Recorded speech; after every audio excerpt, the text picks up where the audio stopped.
आज की आध्यात्मिक ज्ञान चर्चा बहुत ही महत्वपूर्ण होने वाली है कि मृत्यु के बाद में क्या होता है। आइए जानें।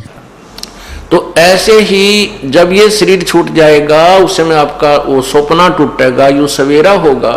फिर आप सोचोगे कौन था मेरा बेटा, कौन थी मेरी कोठी। आप आज की आध्यात्मिक ज्ञान चर्चा दो संतों के बीच श्री अनिरुद्धाचार्य महाराज जी और संत रामपाल जी महाराज जी के बीच। आइए सुनते हैं दोस्तों। तो ऐसे ही जब ये शरीर छूट जाएगा उस समय आपका वो सपना टूटेगा, यूं सवेरा होगा।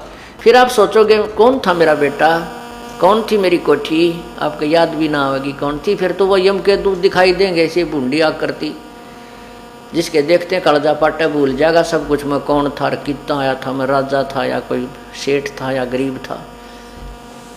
तो फिर उसको उस समय ये बात याद आती है, अरे मैं आया था किस लिए संसार में। इसलिए आया था कि भगवान की भक्ति करूँगा।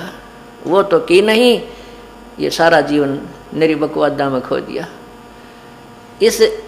इस जीव को फिर धर्मराज के सामने उस न्यायाधीश के, प्रभु के न्यायाधीश के समक्ष खड़ा कर दिया जाता है।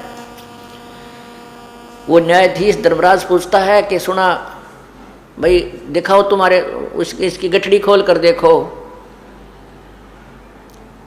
देखो ये क्या कमा के लाया है, कितना पुण्य और कितने पाप हैं इसके।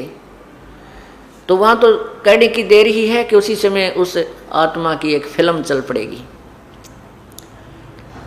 तो वो क्या देखते हैं, धर्मराज कहता है, अरे नालायक, जब तू यहाँ से गया था क्या कह रहा था कि हे भगवान मुझे एक बार मनुष्य शरीर दे दो, मैं आपकी भक्ति करूँगा, परमात्मा बजा करूँगा, कोई बकवाद नहीं करूँगा, ना शराब मांस तम्बाकू नहीं पीऊँगा, चोरी ठगी जारी नहीं करूँगा, मैं नेक नीति से आपको याद किया करूँगा प्रभु।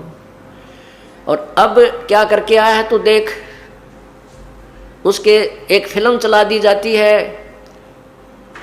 वहाँ पर गवाह की जरूरत को ना भगवान को, परमात्मा को वहाँ पर किसी एविडेंस की आवश्यकता नहीं है।